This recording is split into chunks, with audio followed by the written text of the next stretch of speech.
Une pile produit un courant électrique quand l'électrode négative, appelée cathode, et l'électrode positive, appelée anode, sont reliées par un chemin conducteur. Le chemin fait circuler l'électricité quand trois composantes, les deux électrodes et un électrolyte, interagissent ensemble. Voilà qui permet d'alimenter les appareils à piles comme les baladeurs et autres articles branchés. Ces piles alcalines sont de type rechargeable. Elles ont une durée de vie de plusieurs années selon l'usage que vous en faites. Les employés débutent la fabrication en découpant des plaques d'acier en morceaux ovales. Chaque pièce se transforme graduellement en un tube appelé console. La console contient d'importantes composantes chimiques.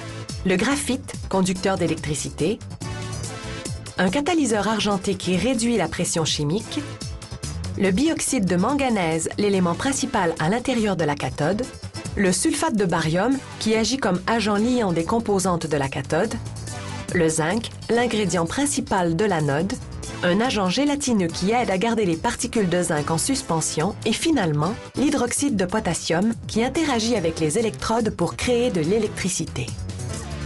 Cette presse à 25 têtes transforme la poudre chimique de la cathode en boulettes d'une dimension de 1,3 cm de largeur et de longueur. La presse fabrique 25 000 boulettes à l'heure.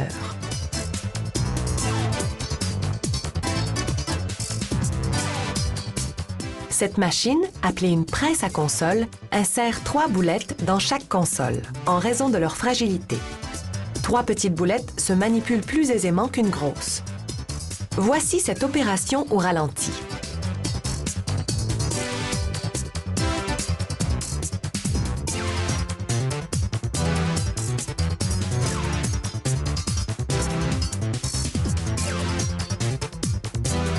Cette machine taille une petite rainure à un bout de chaque console pour permettre de bien la sceller. Ces rondelles de plastique tiennent les consoles fermement pendant que ces becs enduisent un scellant sur le dessus. Cela deviendra l'extrémité négative de la console. La prochaine étape consiste à découper un rouleau de papier en petites lèzes. Ces lèzes servent de séparateurs. Elles ont des trous microscopiques qui permettent la circulation des ions, des molécules chargées d'électricité, entre la cathode et l'anode. Cet appareil applique un peu de colle chaude sur le séparateur maintenant enroulé et scelle l'extrémité positive du tube de papier. Pendant que les consoles sont transportées sur ce chariot, la colle se refroidit et durcit en l'espace d'1 minute et demie. Cette machine injecte un électrolyte, soit une solution d'hydroxyde de potassium. En l'espace de 9 minutes, les boulettes de la cathode sont imbibées de cette solution. Ce bec injecte 4 grammes de gel de zinc à l'intérieur de la cavité de l'anode. Les 2 tiers du poids de ce gel sont du zinc. L'autre tiers est une substance ultra secrète préparée par l'entreprise. C'est cette substance mystérieuse qui permet de recharger les piles. Le zinc donne la teinte gris argenté au gel. Cette machine soude un clou de 4 cm sur le dessus de la pile. C'est là que le courant s'accumule avant d'être transmis.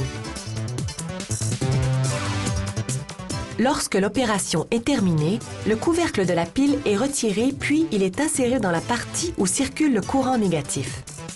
Ce couvercle possède un élément qui est indispensable pour recharger les piles. Il résiste à la haute pression. Mais en cas d'une surchauffe électrique ou d'une chaleur torride, un petit trou de ventilation empêchera la pile d'exploser. Cette machine replie les bords de la console pour sceller le contenu des piles. Une onduleuse rotative à triple tête fabrique une petite crête sur le dessus du couvercle de chaque pile afin de réduire le risque de fuite. Chaque pile est branchée pendant 200 millièmes de seconde sur ce testeur électrique. On vérifie ainsi le voltage, soit au moins 1,5 volt. Ces piles sont maintenant prêtes à être utilisées sans avoir à être préalablement chargées. Chaque pile est étiquetée par cette machine qui utilise un senseur lumineux pour synchroniser l'opération. Cette étiquette fournit les informations techniques tout en servant d'isolant supplémentaire. Un séjour de 3 secondes dans un four à 198 degrés Celsius fera rétrécir les étiquettes à la taille parfaite.